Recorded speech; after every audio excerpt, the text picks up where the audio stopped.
మాధవ చేసిన పని తెలుసుకుని మనీషాని ఒప్పించి మాధవ మనీషా పెళ్లి చేసిన గాయత్రి అసలు మాధవ చేసిన పని గురించి గాయత్రి ఎలా తెలుసుకుంది, అసలు ఏం జరిగింది తెలుసుకోవాలనుకుంటే వీడియోని అయితే చివరి వరకు మిస్ కాకుండా అయితే చూసేయండి. ఇప్పుడు నేను ముగ్గు వేస్తూ ఈ వీడియోని అయితే వివరించబోతున్నాను. చివరి వరకు స్కిప్ చేయకుండా చూసేయండి, మీకే అర్థమవుతుంది. అలాగే మా వీడియోని ఇస్తే లైక్ చేయడం మాత్రం మర్చిపోకండి. ఇక్కడ చూస్తే మాధవని శైలు వచ్చి మీరు పెళ్లి చేసుకుంటేనే మా పెళ్లి జరుగుతుంది, మేము సంతోషంగా ఉండగలమని చెప్తుంది.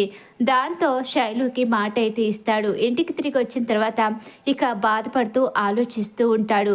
తమ్ముళ్ళకి భోజనం వడ్డిస్తూ ఉండగా నారాయణ అక్కడికి వచ్చి చికెన్ లేదా అని చెప్పి అడుగుతూ ఉండగానే ఇక మాధవ పెళ్లి టాపిక్ని తీసుకొస్తారు. అందరూ కూడా ఎంతసేపు చికెన్ మటన్లు తినడం కాదు, ఇంట్లో ఏం జరుగుతుంది, అసలు మాధవన్నయ్యకి పెళ్లి చేయాలనే ఉద్దేశం కూడా నీకు లేదు, ఎంతసేపు తినడం తాగడం మాత్రమే చూసుకుంటావు, కనీసం బాధ్యత ఉందా నీకు అని చెప్పేసి చక్రి అలాగే కేశవ కూడా అడుగుతూ ఉంటారు నారాయణ్ని. ఈలోగానే మాధవకి గుర్తుకొస్తుంది శైలు అన్న మాటలు. వాళ్ళ పెళ్ళి తర్వాతే ఇక వాళ్ళు సంతోషంగా ఉంటామని శైలు అన్న మాటలు గుర్తుకొచ్చి మాధవ అక్కడి నుంచి లేచి పక్కకు వెళ్ళిపోతాడు. ఏంటన్నయ్య భోజనం చెయ్యంటే నాకు ఆకలిగా లేదు, మీరు చేసేయండి అని చెప్పేసి అనేసరికి ఆయన ఇప్పుడు పెళ్లి టాపిక్ ఎవరు తీసుకురమ్మన్నారు, ఆయన తినేటప్పుడు ఎవరు మాట్లాడమన్నారు అని చెప్పేసి మహాలక్ష్మి కూడా కోప్పడుతుంది. ఏంటి అన్నయ్యకి ఏమైంది, అలా ఉన్నాడేంటి అని చెప్పేసి వాళ్ళు ఆలోచించుకుంటూ ఉంటారు. ఏమైంది అన్నయ్య, ఏమీ లేదు, ఏం కాలేదు, మీరు నా గురించి ఏమీ ఆలోచించకండి, అయినా నా గురించి ఆలోచించి మీరు భవిష్యత్తును నాశనం చేసుకుంటానంటారేంట్రా, అదేంటన్నయ్య అలా మాట్లాడతావేంటి, నీకోసం మేము ఆలోచించకపోతే ఎవరు ఆలోచిస్తారు, మా కోసం చిన్నప్పటి నుంచి నీ జీవితాన్నే త్యాగం చేశావు, అలాంటప్పుడు నీకోసం మేం కాకుండా ఇంకెవరు ఆలోచిస్తారు అని చెప్పేసి తమ్ముళ్ళు ముగ్గురు కూడా చెప్తూ ఉంటారు. ఇంకా అలా బాధపడుతూ ఉంటారు. తెల్లవారుతుంది. సైట్కి వెళ్ళిన తర్వాత పెళ్ళిళ్ళ పేరేని రమ్మని పిలిచేసరికి అతనైతే వస్తాడు. ఏదైనా సంబంధం ఉంటే చూసి పెట్టండి, నేను పెళ్లి చేసుకుంటాను అని చెప్పనేసరికి ఏంటయ్యా ఇంత అర్జెంటుగా, ఇన్ని రోజులు నువ్వెప్పుడు సంబంధాల గురించి మాట్లాడలేదు కదా. లేదు, నా పెళ్ళి నా తమ్ముళ్ళ జీవితానికి అడ్డు కాకూడదు, అందుకని నేను ఈ పెళ్లి చేసుకోవాలి అనుకుంటున్నాను, ఏదైనా ఒక మంచి సంబంధం ఉంటే చూసి పెట్టండి అంటే ప్రస్తుతం ఏ సంబంధాలు లేవు, ఇక అమ్మాయిలు కూడా కష్టంగా ఉన్నారు దొరకడం, కాబట్టి ఏదో ఒక మంచి సంబంధం వచ్చిన తర్వాత నేనే చెప్తానని చెప్పి పెళ్ళిళ్ళ పేరే చెప్తూ ఉంటాడు. ఈలోగా బయటికి వెళ్ళి రెండో పెళ్ళి అమ్మాయి గురించి మాట్లాడుతూ ఉంటాడు. మాధవ దగ్గరికి వచ్చి మీరు ఎవరో రెండో పెళ్ళి అమ్మాయి గురించి మాట్లాడుతున్నారు కదా.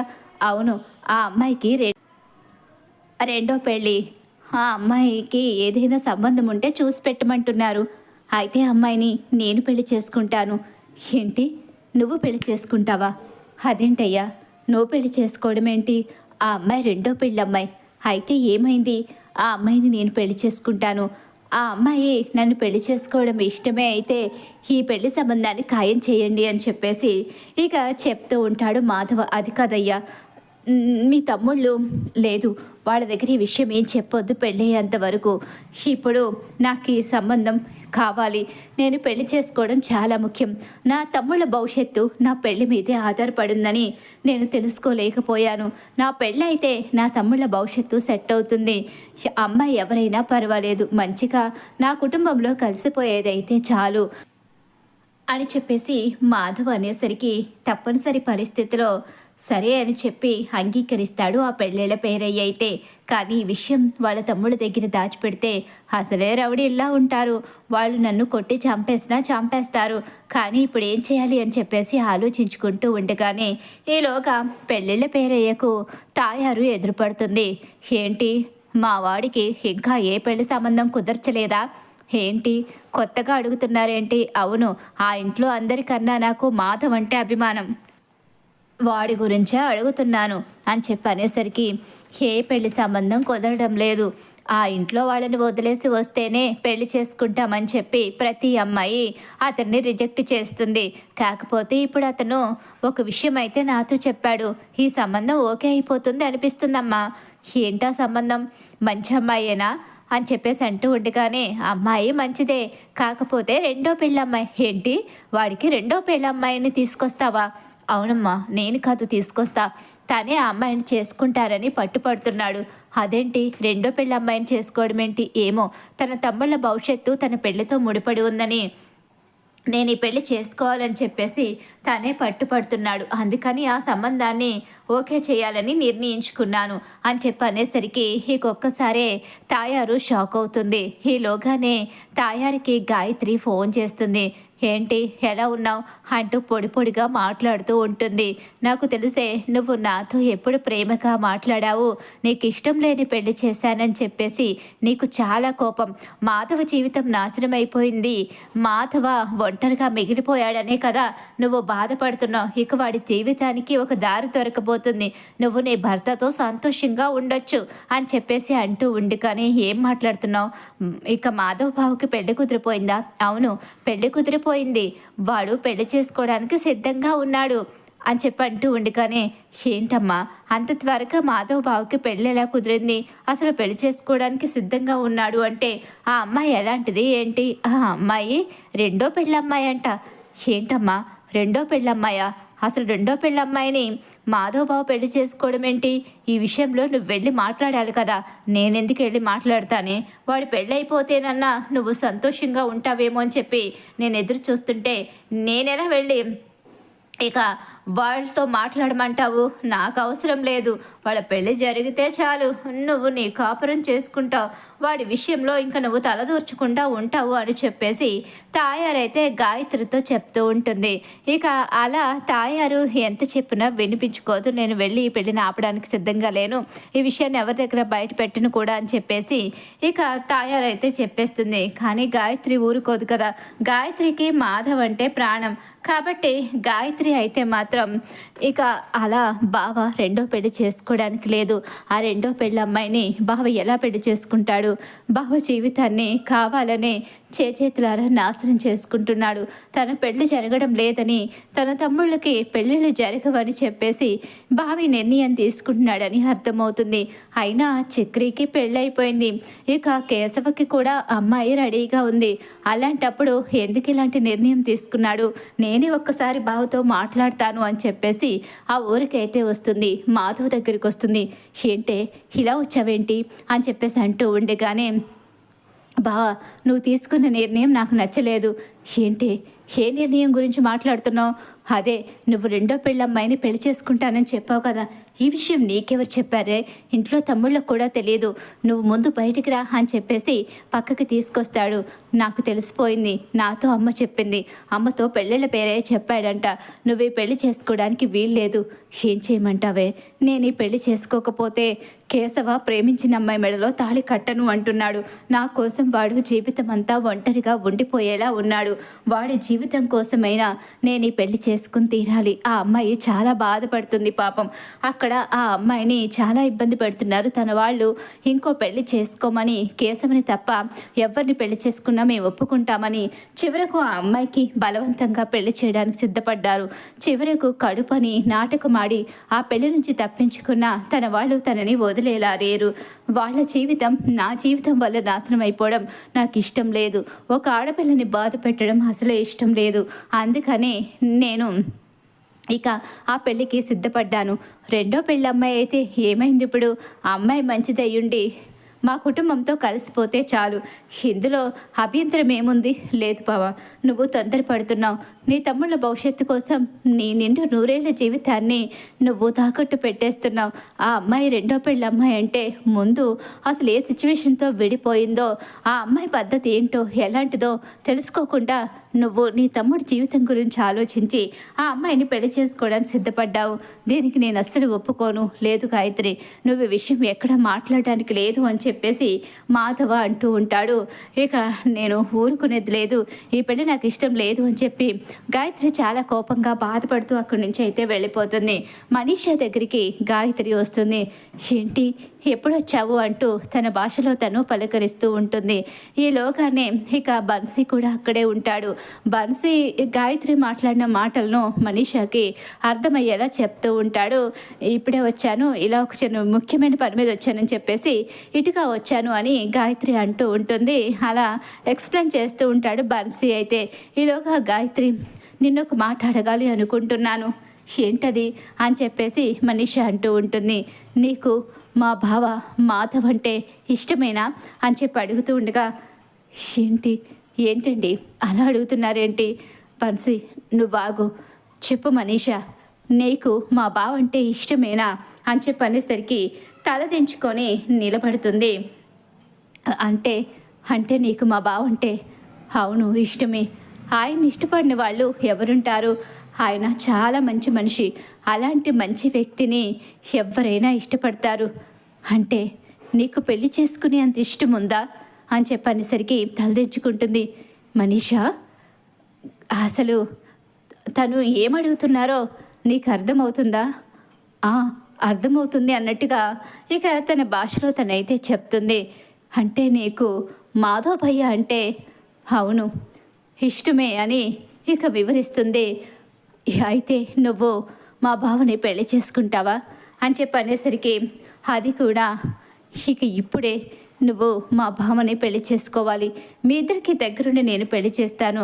తన తమ్ముళ్ళ భవిష్యత్తు కోసం తన నిండు నూరేళ్ల జీవితాన్ని నాశనం చేసుకోవడానికి మా బావ సిద్ధపడుతున్నాడు. రెండో పెళ్ళి అమ్మాయిని పెళ్లి చేసుకుని ఇక తన తమ్ముళ్ళ జీవితంలో అడ్డుగా ఉండకూడదని అనుకుంటున్నాడు. కానీ అలా జరగడం నాకు ఇష్టం లేదు. అందుకనే నేను నిన్ను అడుగుతున్నాను, నువ్వు పెళ్లి చేసుకుంటావా? చేసుకుంటాను అంటే బాన్సీ, నీకేమైనా అభ్యంతరం ఉందా అంటే మా బావ అర్థమైంది. తనని ఇష్టపడే అతను ఇక్కడికి వచ్చి ఎక్కడ గొడవ చేసి తనని తీసుకుని వెళ్ళిపోతాడో ఈ విషయం తెలిస్తే ఎక్కడ గొడవ అవుతుందా అనుకుంటున్నావు కదా. అతను ఇక్కడో బీహార్లో ఉన్నాడని చెప్పావు కదా. ఇప్పుడు ఇక్కడ పెళ్లి ముహూర్తాలు అలాగే హడావిడి ఏమీ లేకుండా బావకి మనీషాకి పెళ్ళైపోతుంది. పెళ్ళైపోయిన తర్వాత ఇక అతను కూడా ఏం చేయలేడు. ఎందుకంటే బావ ఆ కుటుంబం తోడున్నారు అంటే అసలు మనీషా జోలికి ఎవ్వరూ రాలేరు. ఆ కుటుంబం అండగా నిలబడిందంటే అసలు ఎవ్వరూ ఏమీ చేయలేరు. కాబట్టి దీనికి నువ్వు ఒప్పుకుంటావని అనుకుంటున్నాను. ఒప్పుకుంటున్నాను. మాధవ్ భయ్య చాలా మంచివాడు. అలాంటి మంచి వ్యక్తి నా చెల్లెల జీవితంలోకి వస్తాను అంటే నేను ఎందుకు కాదంటాను అని చెప్పేసి ఇక బన్సీ కూడా ఒప్పుకుంటాడు. ఇక గాయత్రి అయితే మనీషాని తీసుకుని గుడికి అయితే వెళ్తుంది. అలా వెళ్ళి మాధవని గుడికి రమ్మని పిలుస్తుంది. ఏంటే ఇప్పుడు గుడికి ఎందుకే? ఎందుకు గుడికి రమ్మంటున్నావు? అయినా నువ్వు ఇంటికి వెళ్ళలేదా? ఇంటికి వెళ్ళొచ్చు కదా, మళ్ళీ అత్త గొడవ చేస్తుంది. లేదు బావా, నువ్వు గుడికి రావాల్సిందే అని చెప్పేసి అనేసరికి ఇక గుడికైతే బయలుదేరతాడు మాధవ్ అయితే. అలా ఇక గుడికి వెళ్ళేసరికి ఈలోగా అక్కడ మనీషా కనిపిస్తుంది. మనీషాని చూసి ఏంటి ఏంటి మనీషా ఇలా వచ్చావేంటి అని చెప్పి అంటూ ఉండగానే బావా లోపలికి రా అని చెప్పేసి గుడి లోపలికి తీసుకొస్తుంది. ఇప్పుడు ఇక్కడ మీ ఇద్దరికి పెళ్లి జరగబోతుంది. ఏం మాట్లాడుతున్నావు? మా ఇద్దరికి పెళ్ళేంటి? నేను ఆల్రెడీ పెళ్ళికి ఒప్పుకున్నానన్న విషయం నీకు తెలుసు కదా. తనని ఎందుకు ఇబ్బంది పెడుతున్నావు? అయినా మనీషా మనసులో ఏముందో తెలుసుకోకుండా మా ఇద్దరికి పెళ్లి చేయాలనుకోవడం కరెక్ట్ కాదు. తనని మన అవసరానికి వాడుకోవడం కరెక్ట్ కాదు. అది నాకు ఇష్టం లేదు. నువ్వు ఇదంతా వదిలే, నేను వెళ్ళిపోతున్నాను అని చెప్పి అంటూ ఉండగానే ఈలోగా మనీషా వెళ్ళి ఇక అక్కడ మాధవ చేయి పట్టుకుంటుంది. నాకు తెలుగులో చెప్పడం రాదు అంటూ హిందీలోనే తనకు అర్థమయ్యేలాగే నేను బలవంతంగా ఇప్పుడు పెళ్లి చేసుకోవడానికి రాలేదు, మనస్ఫూర్తిగా ఇష్టపూర్వకంగానే ఈ పెళ్లి చేసుకోవడానికి వచ్చాను. తనేదో నా దగ్గరకు వచ్చి మీ గురించి చెప్పిందని జాలిపడి మీతో తాళి కట్టించుకోవాలి అనుకోవడం లేదు. మీ మీద ఉన్న ఇష్టం, అభిమానం, మీరంటే ఉన్న గౌరవం, మీ మంచితనం అన్నీ నాకు నచ్చాయి. ఇక ఇవన్నిటికీ తోడు మీరు నా జీవితంలోకి వస్తాను అంటే అంతకు మించిన ఆనందం నాకేమీ లేదు. మనస్ఫూర్తిగానే తను నన్ను అడిగిన సందర్భాన్ని బట్టి నేను ఇప్పుడు ఈ పెళ్ళికి ఒప్పుకున్నాను. నేను మీ ఇంట్లో ఉండాలి అని అనుకుంటున్నాను. జీవితాంతం మీ ఇంట్లో ఉండాలి అంటే నాకు బంధం కావాలి. ఆ బంధం మీరై ఉండాలి. మీతో కలిసి జీవితం అంతా బ్రతకాలని కోరుకుంటున్నాను. ఇది ఎవరో బలవంతంగా ఒప్పిస్తే వచ్చిన ఉద్దేశం కాదు. నేను మనస్ఫూర్తిగా తీసుకున్న నిర్ణయం ఇది. నాకు ఇష్టం లేకుండా ఎవ్వరూ బలవంతంగా నాకు పెళ్లి చేయలేరు అని చెప్పేసి ఇక మనీషా అంటూ ఉంటుంది. గాయత్రి, అది కాదు గాయత్రి, మరి ఇంట్లో అందరికీ నువ్వు పెళ్లి చేసుకుంటే మన వాళ్ళందరూ చాలా సంతోషపడతారు. పెళ్లి చేసుకున్న తర్వాత వాళ్ళందరూ ఇక్కడికి వస్తారు. ఇప్పుడు ఇక్కడ పెళ్లి జరగకుండా ఏదైనా విషయం బయటికి వెళ్తే మనీషా వాళ్ళ బావకి తెలిసిపోతుంది.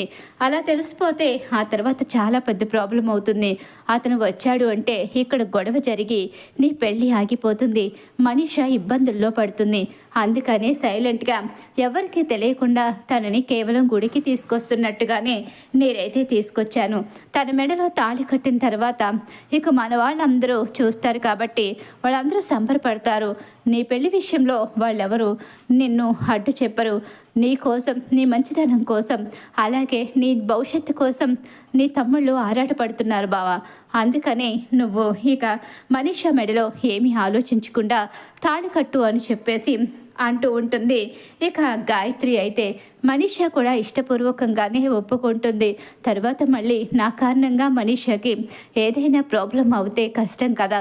ఇప్పుడు పెళ్లి దాకా వచ్చేసాము. ఇప్పుడు నేను పెళ్లి చేసుకోకుండా వదిలేస్తే ఆ తర్వాత తన బావ వచ్చి తన విషయంలో ఏదైనా ప్రాబ్లం చెయ్యొచ్చు. అది కరెక్ట్ కాదు. ఒక ఆడపిల్ల భవిష్యత్తుని నాశనం చెయ్యకూడదు. తను నన్ను ఇష్టపడ్డాను అని చెప్పి అంటుంది కాబట్టి నేను ఈ పెళ్లి చేసుకోవడానికి సిద్ధంగా ఉన్నాను. ఎవరి బలవంతమో లేదని చెప్తుంది కాబట్టి నేను ఈ పెళ్లి చేసుకుంటాను అని చెప్పేసి ఇక గుడిలో అక్కడ అమ్మవారి సాక్షిగా ఇక అక్కడ మనీషా మెడలో తాళి కట్టేస్తాడు. మాధవ్ అయితే అలా తాళి కట్టి ఇక పూలదండలు మార్చుకుంటారు. గాయత్రి చాలా హ్యాపీగా ఎమోషనల్గా అలా చూస్తూ వాళ్ళని దీవిస్తూ ఉంటుంది. మా బావని నేను వదిలి వెళ్ళిపోయాను. బావ ఏమైపోతాడో, ఒంటరిగా తన జీవితం ఎలా ఉంటుందో అని నేను చాలా భయపడ్డాను. కానీ మా బావ జీవితంలోకి నీలాంటి ఒక మంచి అమ్మాయి భార్యగా వచ్చింది. ఆ కుటుంబాన్ని అర్థం చేసుకుని ఇక మా బావతో కలిసి సంతోషంగా ఉంటావని అనుకుంటున్నాను. ఇక నుంచి మీరిద్దరూ కలిసి ఆ కుటుంబంతో సంతోషంగా ఉండాలి. నాకెలాగో ఆ అదృష్టం దక్కలేదు. నాకు ఎలాంటి అదృష్టమూ లేదు. బావ ఇంట్లో ఉండాలని, బావతో కలిసి బ్రతకాలని కోరుకున్నాను. ఆ అదృష్టానికి నేను దూరమయ్యాను. కానీ నీకు బావకి రాసిపెట్టుంటే అప్పుడు భగవంతుడు మాత్రం ఏం చేస్తాడు. అందుకే నన్ను బావ జీవితంలోంచి తప్పించాడు అని చెప్పేసి ఇక గాయత్రి అయితే మనీషాతో చెప్తూ ఇక బావతో కలిసి సంతోషంగా ఉండు. బావ కోరుకున్నట్టుగా ఉంటే బావ నిన్ను ప్రాణంలా చూసుకుంటాడు అని చెప్పేసి గాయత్రి మనీషాకి చెప్తుంది. అలా దగ్గరుండి గాయత్రి అయితే మనీషా అలాగే మాధవ పెళ్లి చేసేస్తుంది. తను రెండో పెళ్ళమ్మాయిని పెళ్లి చేసుకుంటాను అని చెప్పిన విషయాన్ని తెలుసుకుని ఇక మాధవ అలాగే మనీషా పెళ్ళి గాయత్రి చేసిందని మాధవ పెళ్లి విషయంలో టెన్షన్ పడుతున్న ఇంట్లో వాళ్ళందరికీ కూడా మాధవ మనీషాని పెళ్లి చేసుకున్నాడన్న విషయం తెలుస్తుంది. ఏంటి ఏం మాట్లాడుతున్నారు? అవును, ఇక మాధవ మనీషాని పెళ్లి చేసుకున్నాడు అని చెప్పేసి అంటే ఉండగా ఏంటి ఇదంతా? మా అన్నయ్య మనీషాని పెళ్లి చేసుకోవడం ఏంటి? అది కూడా మా ఎవరికీ తెలియకుండా నేనే చేశాను దగ్గరుండి. ఎందుకంటే అందరికీ తెలిస్తే మనీషాకి ప్రాబ్లం అవుతుందని, మనీషా బావకి విషయం తెలియకూడదని చెప్పి నేనే బావని మనీషాని ఒప్పించి ఈ పెళ్లి చేశాను. లేకపోతే బావ మీ జీవితాల కోసం ఒక రెండో పెళ్ళమ్మాయిని పెళ్లి చేసుకోవడానికి సిద్ధపడ్డాడు. అది నాకు ఇష్టం లేదు. అందుకే నేను ఈ విషయాన్ని ఇక అందరితో చెప్పి ఆ ప్రాబ్లంకి సొల్యూషన్ వెతికే లోపే బావ తొందరపడి ఏదైనా నిర్ణయం తీసుకుంటాడని చెప్పి మనీషాని అడిగాను తన మనసులో ఏముందని.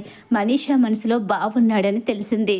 ఇక మనీషా కూడా బావతో కలిసి బ్రతకాలని కోరుకుంటుందన్న విషయం తెలుసుకుని మనీషాని ఒప్పించి ఇప్పటికిప్పుడు నేనే ఈ పెళ్లి చేశాను అని చెప్పేసి ఇక గాయత్రి అయితే తన తమ్ముళ్ళందరికీ అసలు విషయాన్ని చెప్పేస్తుంది. ముందు ఎమోషనల్ అయిన తన తమ్ముళ్ళు ఇక మాధవ మనీషా పెళ్లి జరిగేసరికి చాలా హ్యాపీగా ఫీల్ అవుతారు.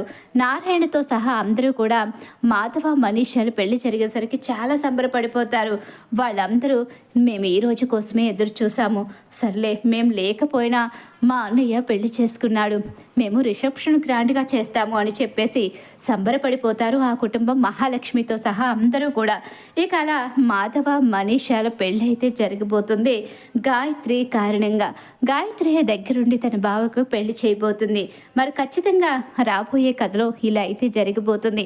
మాధవ మనీషా పెళ్లి చేసుకోవాలని మీరు కోరుకుంటున్నారా? అయితే వీడియోని తప్పకుండా లైక్ చేయండి. అలాగే మా వీడియో కనుక మీకు నచ్చినట్లయితే పక్కనే ఉన్న హై బటన్ మీద అయితే క్లిక్ చేసేయండి.